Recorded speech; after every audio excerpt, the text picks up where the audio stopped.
Hello and welcome to Chapter 4 of Healthcare Supervision. We're going to be covering management and its basic functions. Again, just like in Chapter 3, I'm going to hit the highlights. You're going to be responsible for reading the entire chapter and be familiar with the key terms located at the top of page 58. Alright, so we're going to get started over on page 59, looking at the little section under definitions, titles, and other intangibles. And so we're starting out with the actual definition of management. It has it listed from Webster is the act, art, or manner of managing or handling, controlling, directing, etc. Skill in managing, executive ability, or the person or persons managing a business, institution, etc. And it gives us some synonyms for management, including treatment, conduct, administration, government, superintendence, and control. So moving over to the section labeled supervisor versus manager, it says the same dictionary defines supervisor as a person who supervises, a superintendent, a manager, a director. Based on proper use of the English language, then, we can say that a supervisor and a manager are equal in definition. A supervisor is a manager, and a manager is a supervisor. However, the idea of a supervisor and manager being equal may not be agreeable to everyone. All of us have ideas of what a supervisor is and what a manager is, and all of our conceptions are not necessarily the same. Our understanding of what these terms mean, the positioning in the organization of persons who may be called managers, supervisors, directors, administrators, or whatever their title is largely determined by the use of these words as titles. So flipping over to page 60. Let's talk about a practical definition here. Throughout this book, the term management is used to mean the effective use of resources to accomplish the goals of the organization. Regardless of your title, as long as you're responsible for getting work done, at least in part by directing the activities of others, you are a manager. This applies to the working chief of a 3-member maintenance crew or the working supervisor of a 4-person health information management department, as well as to the administrator of a nursing home or to your CEO of a hospital. These bottom and top level both constitute management, just as the people directing the efforts of the others at numerous intervening levels also belong to management. So under the section where it's talking about your label and level, we're going over to that second column. The use of a manager and its synonyms as position titles did not develop uniformly in all organizations. We're likely to find, for instance, that the health information management departments of 4 different hospitals are run by a manager, a supervisor, director, and a coordinator respectively. There's little overall comparability of titles from one organization to another. In one institution, a supervisor may be the low person on the managerial totem pole, and in another may be in the middle or upper part of the hierarchy. Certainly, the term manager is most sensitive to this effect in its use as a title, and it may apply anywhere in the organizational pyramid in almost any institution. So, supervisor. It's fair to say that when we hear supervisor used to describe a working position, we usually manage a position in the lower part of the management structure. For this reason, we'll regularly use the term first-line supervisor or first-line manager to describe the lowest level of management in the organization, the lowest level at which persons manage the work of other persons. We may also refer occasionally to the second-line supervisor, meaning the second level up, the supervisor of the supervisor, which in many instances may correctly be referred to as a middle manager. So let's look at upper and middle management. As the label top management suggests, this describes the individuals at or near the top of the organization who are responsible for the entire organization or a major operating unit. Between top management and supervision, we may find, depending on the size, multiple layers of the positions of middle management. Middle management may not include many people, depending on the size of the organization. Organization size may render a large part of the middle management discussion irrelevant. In some organizations, it's likely that the first line of supervision is the only line. For instance, a small hospital, the business office supervisor may report directly to the administrator, so there's no middle management between the top and bottom levels. So let's look at line and staff. It may be beneficial to differentiate among managers as to whether the functions they run are line or staff. A line function is one that advances the accomplishment of the work of the organization. A staff function supports the organization so that it is able to function as intended. For instance, in a hospital, the departments of nursing service, radiology, lab, dietary, and several others are line activities. The human resources department and the payroll department are examples of staff activities. So the essential difference between line and staff is as fundamental as the difference between doing and supporting.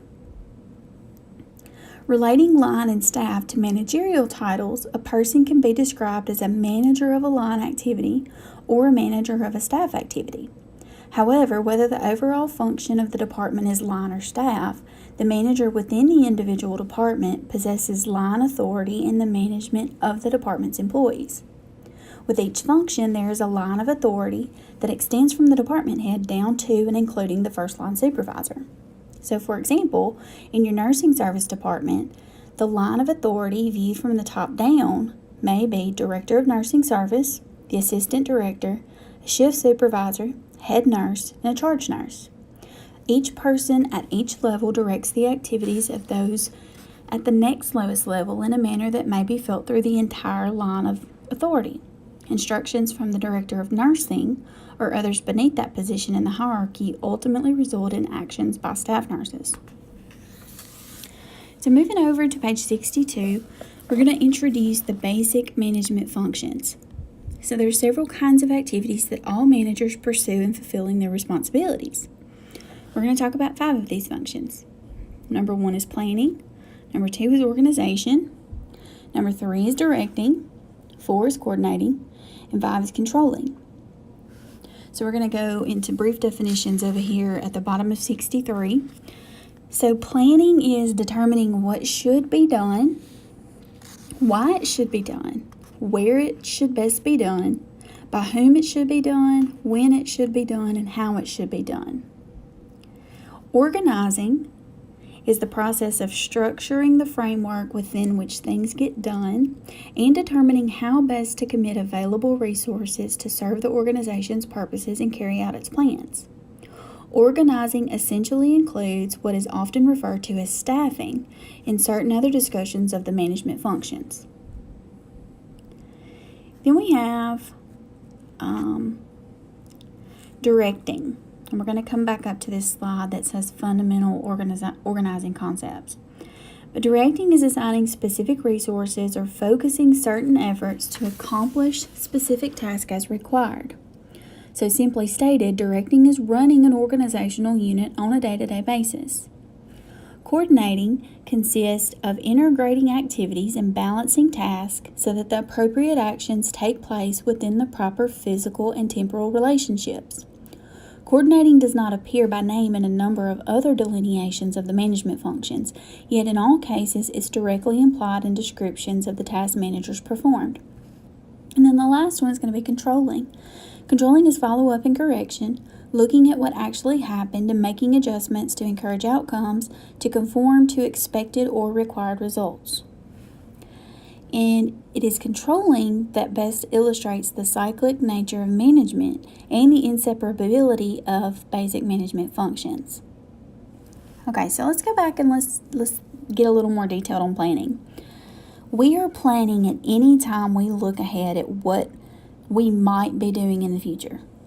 You plan your classes for the next semester of school. You plan what you're going to eat for supper tonight, tomorrow night, over the weekend. You plan sometimes what you're going to wear to certain functions. So whenever we try to look ahead and predetermine a possible action for a time that has not yet arrived, we are planning. Planning often involves policy making, objective setting, and developing strategies for reaching the organization's objectives. So moving on to organizing at the bottom of 69 or 65. Sometimes it may seem that organizing, much like planning, is not a particular concern of the first line supervisor. It is true that much of organizing has to do with departmentalization, the process of grouping various activities into separate units to carry out the work of the organization. Much of this takes place at high levels in the organization and may not occur very often.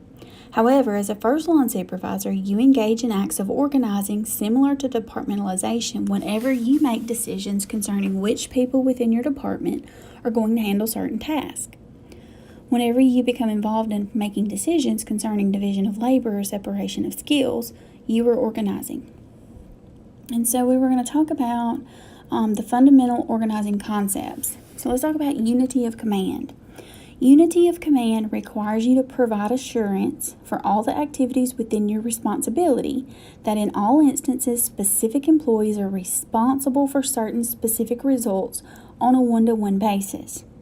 That is, it's inappropriate to assign task responsibilities in such a way that your employees have room for doubt concerning who is ultimately responsible for the given task. Unity of command suggests that no function within your responsibility should be allowed to drift without belonging to some specific person. Span of control. An individual manager can effectively supervise only a certain number of workers, with this number roughly determined by the manager's knowledge and experience, the amount and nature of the manager's non-supervisory work, the amount of supervision required by the employee, the variability of the employee's task, the overall complexity of the activity, and the physical area over which the employees are distributed. For example, the working supervisor of a 5-member health information management department where all 5 employees work in the same room has every opportunity for complete control. The supervisor probably knows all their jobs fairly well, and visual and auditory control of the entire department is relatively easy. Again, you're all in the same room. You see everybody, you hear everybody. On the other hand, a working supervisor in a 5-member maintenance department has a limited span of control. This department's employees do many different things and usually do most of their work beyond the supervisor's visual and auditory control. And the last one is delegation. The most important act of organizing to the first-line supervisor is the function known as delegation. Delegation is the process of ensuring that the proper people have the responsibility and authority for performing specific tasks. All right, so let's get back to directing.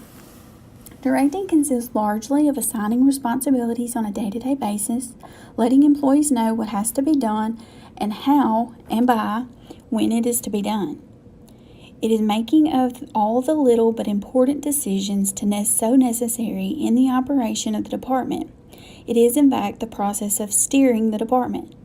Although we may occasionally get tired of team analogies in management, the example of the football quarterback is nevertheless appropriate to directing. The quarterback knows the plays and the strategy as a result of planning. Yet, when the quarterback goes onto the field, the exact conditions that will be encountered are unknown.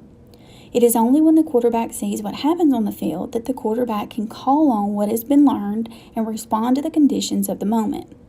It is in this way that a supervisor must behave, making the day-to-day and sometimes hour-to-hour decisions necessary in running the departmental team. All right, so back to coordinating. It's been suggested that coordinating the blending of the activities and timing of events might legitimately be considered a part of the directing function. We are considering it separately in this section. A dinner of 5 magnificent courses will not be particularly successful if the courses are scattered over 2 to 3 hours. The dessert comes second, or the entree arrives last. Likewise, an essential part of many work activities is not the simple fact of their performance, but rather when they are performed relative to other activities. Thus, we approach a potentially large number of tasks that involve coordination with other tasks. In the healthcare activities, it's always essential that employees, facilities, supplies, and services all be combined in the right relationship to each other for the benefit of the patient.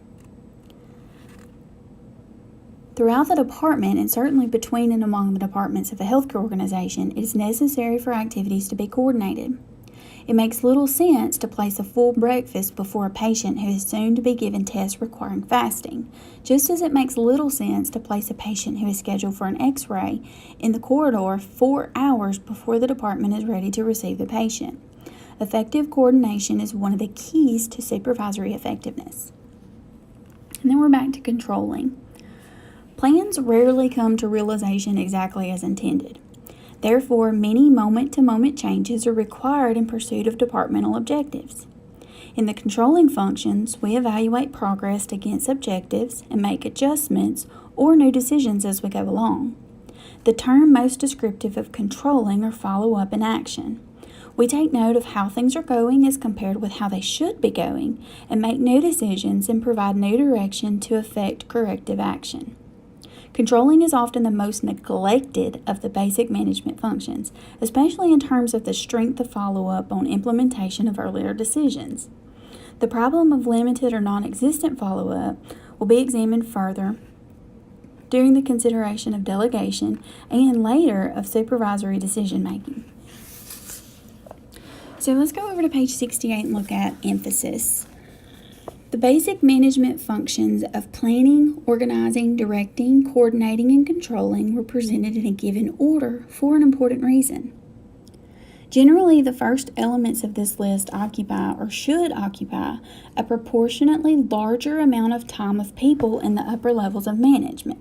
We said should because top managers and middle managers are frequently prone to continue behaving in the manner of first-line supervisors.